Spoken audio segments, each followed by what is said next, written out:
guys. It's Barnes. It's Leslie. You're going to meet next Michelle Wilkins, the researcher and the person behind the documentary I was talking about, Who Killed Kurt? This case getting reopened, reimagined, relooked at. I want to get exactly what's happening with her, but you're going to meet her next on Today, which is, Leslie, it's Kurt Cobain's 59th birthday today. Yeah, you mentioned that to me a minute ago, and I can't believe it. It's crazy. It just takes me back to when it happened and us being part of the station and he was such a baby at that time, you know? Exactly. Damn. So are we, Barnes, Yeah, as a matter of fact. So many ways to listen to 99X, and I hope you are listening inside our Freeloader app, which is really cool. We have an app now. You can stream us worldwide. Also, Apple Music, Sonos Local, Alexa, Google, and more. 99X is worldwide.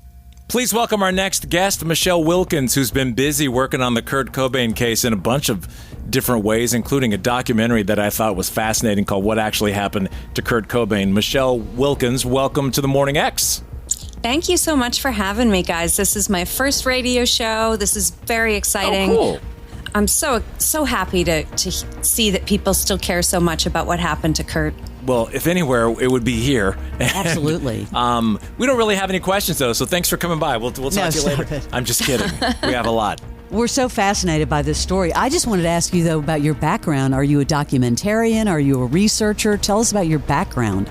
You know what? I'm just a podcaster who decided to do this because, Kurt's music changed my life. He gave me punk rock. He kind of, gave me a musical home. And so when I realized that the adults weren't doing this, I thought adults were making sure that his death made sense and that, everything had been checked into and there was an investigation. So when I realized they weren't, I thought, well, okay, I think there's going to be. And that's what we did. The more you know, right? As you get older and you look back, you go, well, maybe the adults don't know what they're talking about. Okay, I want to start the whole thing with a clip from your beautifully put together documentary, which I did not know a lot of the things in this documentary. You can find it, Google it on YouTube, What Actually Happened to Kurt Cobain. Check this clip out first. Because we all know that someone who suffers with addiction doesn't deserve to have their murder solved. Right? If you're new to this case, here's a very quick primer. A little Kurt didn't kill himself 101. First up, Kurt Cobain was never suicidal. People seem to want to believe that Kurt wanted to end his life. He didn't. None of Kurt's close friends or family believed he was suicidal until after he died. According to his friends, Kurt was in good spirits in the days leading up to his death, even recording music in his home studio for an upcoming release. Okay, now that's the crux of this whole thing. The question, did Kurt Cobain kill himself? Now, I've seen stories and Leslie's seen stories. I've seen that all of your research has the case reopened, and Leslie saw the opposite. Where does it stand exactly? I'm going to hope that, it's reopened within a week or two, but we took our evidence to the Seattle Police Department. And when I say evidence, I mean a peer-reviewed, published paper with 8 different scientists, ballistics expert, handwriting expert, proving that Kurt's death was a homicide. And we had an hour-long meeting with the police chief and some really important people in Seattle. And they came back to us with, cool, good job, but we said it was a suicide, so we're not going to look at your evidence. So not even a private investigator or anything like, no one's reopened? Because I've seen articles saying that it was reopened, so maybe they're just foreshadowing. I think they're foreshadowing. I think, cosmically, that's something that's going to happen, but the SPD has said no. They use this term, and I want to get your opinion on this. Theories are inaccurate disinformation. How do you respond to that? The SPD said that? Seattle police have stated that, yes. So in their email back to us, they said, we appreciate the thought and everything you put into this, but we are standing by our original assessment of suicide. And, again, we're not testing anything. We're not looking at the evidence. So when you look at the things like the blood transfer stain we found on Kurt's jeans means he was moved after the shotgun. You look at those things could be tested by the SPD easily. Why are they I mean, why are they running from it? Well, I talked to a 50-year veteran Seattle journalist, and he said they will never admit they were wrong unless we force them. That's a typical cop thing. That's part of it, yes. Yeah. Because they're in so deep, and this is such a high-profile case. Yeah. They don't want to have egg on their face. Yeah. And can I tell you, too, the original cop who went in and just walked into Kurt's scene, he literally said, this is just a piece of crap, junkie rock star. I don't care what happened. This is a homicide. And he was Don Cameron, very famous detective at the time. He worked on the Bundy case, and he did not care whether Cobain killed himself or not. And nobody was arguing with Cameron at that point. You didn't start a business just to keep the lights on. You're here to sell more today than yesterday. You're here to win. Lucky for you, Shopify built the best converting checkout on the planet. Like the just one tapping, ridiculously fast acting, sky-high sales stacking, champion of checkouts. That's the good stuff right there. So if your business is in it to win it, win with Shopify. Start your free trial today at shopify.com/win. Start your day with the morning jolt of Drake C. Toll. You've never been a football coach before, so you're not allowed to talk about this. No, I can have burnt mozzarella sticks and say the chef's not working. Then Black and Abdallah. Adam Abdallah. That's what we do. We rank Shots quarterbacks. fired. Okay. And Westwood One Sports Night caps it all off. I don't know how they're going to win, but they're going to win. We're open all night here on Westwood One. Westwood One Sports Talk. Follow and listen on your favorite platform.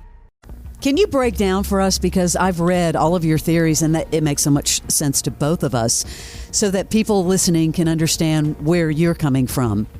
Yeah, absolutely. I had sort of thought at the beginning that maybe, there was a lot of domestic abuse towards Kurt in the relationship, and there are lots of reports stating that.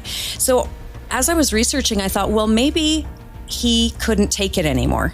Lots of people in that situation, people can feel like there's no way out. And so, everyone says, oh, Kurt was depressed, and look at him. He looks sad in all the pictures. And, his lyrics they're really sad. Well, and all the stomach problems, too, and all the things that he was going through physically. Yes. Now, he had stomach problems, but 2 years prior to his death, those were long solved. Oh, they so were? when you watch, oh, yeah. I didn't know that. Yeah. No, he was on buepinephrine. Somebody's going to correct me on how to say that. Yeah. But he had fixed his stomach problems. I did not know. I thought he was still in pain, and they always use that as one of the reasons why, one of the many reasons why he, quote, did it. Yeah, and so he had not been in pain for a long time, and he said that publicly. And the interesting thing, guys, is that nobody ever said Kurt Cobain was suicidal until after he died. Right. So he could not speak to that. So, all of these things, and you really have to go back and look and go, oh, okay, so this was, April 94. Everything dated after that talks about him being suicidal. There's nothing prior to that, except where he said in an interview, my stomach pain made it so that I didn't want to live anymore. But now I have my daughter. I'm really happy. The stomach pain's gone. He's like eating something as he's saying it, so his stomach isn't bothering him. And so people forget that. I want to play another clip. Here's another clip. This is Michelle Wilkins. She's been the researcher behind trying to get this case reopened, where some of the stories we've seen that it is reopened are not true. It's not reopened yet. Here's another one of the nuggets that I had no idea about. Watch. Kurt once wore a shirt that read, "I hate myself and I want to die." When he was asked how literal that was, he said, "As literal as a joke can be." Kurt had a dark sense of humor, but he was not suicidal. Kurt wanted a divorce. Leland Cobain, Kurt's beloved grandfather, had spoken to Kurt not long before he died.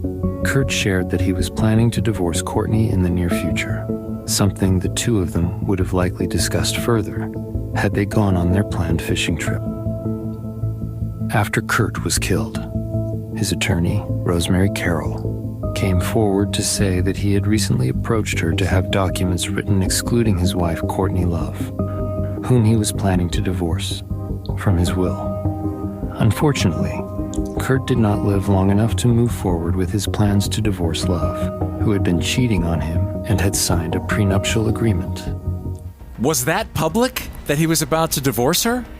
No, So we found out there are recordings of, they shared an entertainment attorney, which seems a little bit like a conflict of interest to me, but Slightly. Rosemary Carroll, right, went on record saying Kurt wanted a divorce and he wanted to sign papers taking Courtney out of his will. And this is on YouTube. You can Google it because somebody actually recorded it illegally and put it on YouTube. But that's why we know it exists. And she also said that Courtney had messaged her as well and said, Rosemary, find the nastiest, meanest divorce lawyer you can because Kurt wants a divorce and I'm not going to get anything. Wow. So we know that he did want a divorce at the time of his death. Again, things that you're not going to find in a book. I know we have to take a break, but when we come back, I definitely want to get into all the forensic analysis of why you do not think that he shot himself. So much I did not know in your documentary. So well done. Again, Google it. It's on YouTube. I'm surprised you didn't get picked up on any of the streamers. Oh, thank you. Now we have like 1 million documentary requests. Oh. And not for this specifically. They want to talk about exactly. The reopening, yes. All right. Michelle Wilkins is here. Who killed Kurt Cobain? It wasn't him. This is what she says, and she's got a lot more evidence. We'll get into it next. You're on 99X. It's the biggest game on the planet, and nobody breaks it down like Jim Rome. Super Bowl run. Who do you think will be the last one standing this year? Fearless debate and the best callers in sports. I don't care what you say, defense wins Super Bowl. That defense absolutely is Super Bowl caliber. The quarterbacking sure as hell wasn't. He's the Spitfire of sports smack. A lot to get to, and I'm not sure you're going to like all of it. Honestly, I don't even care if you like all of it or not. I have a job to do. The Jim Rome Show. Get up in here. Follow and listen on your favorite platform.